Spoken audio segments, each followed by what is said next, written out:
நாங்க தான் காசு வாங்கிட்டு பேசணும்னு பார்த்தா அவருடைய மனைவி விவாகரத்து கேக்குறாங்க.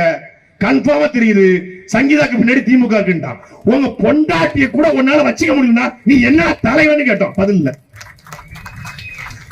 உன் சங்கீதாக்கு பின்னாடி திமுக இருக்குன்னா உன் மனைவியை திமுக இயக்குதுன்னா நீ எப்படி தலைவன்? பதிலே இல்ல. நான் பர்சனலா பேச விரும்பல உண்மையிலே. ஆனால் எதிர்த்து யாரு பேசினாலும் திமுக இருக்கிறது. இதத்தான் திமுக செய்யும்.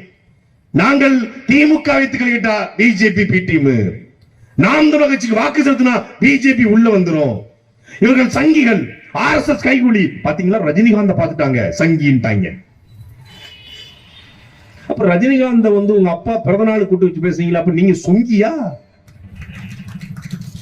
காயின் வெளியிட்டீங்களே, நாணயமே இல்லாத கலைஞர் கருணாநிதிக்கு நாணயம் வெளியிட்டீங்க. அப்புறம் அங்கிருந்து மத்திய அமைச்சர் வந்தாரு ராஜ்நாத் சிங் தானே. அப்ப அது என்னது? அது இல்ல. நாம மரியாதைக்குரிய அண்ணாமலை அவர்களையோ இல்ல தமிழிசை சவுந்தரராஜனையோ ஏதோ ஒரு டிபேட்ல சந்திச்சு பேசி நல்லா இருக்கீங்கன்னு கேட்டா நல்லா இருக்கீங்கன்னு கேட்டாங்களா இல்ல நல்லா இருப்போம்னு கேட்டாங்களா? நல்லா இருப்போம் நாட்டை மாத்தும்னு சொல்றாங்க. கூட்டு சேர்த்தாங்க, பேசக்கூட முடியாது. நாங்க பேசினா எங்களுக்கு பச்சை குத்துவது. அந்த திமுக குத்திய பச்சையத்தான் இப்ப தாவேக்கா குத்துது.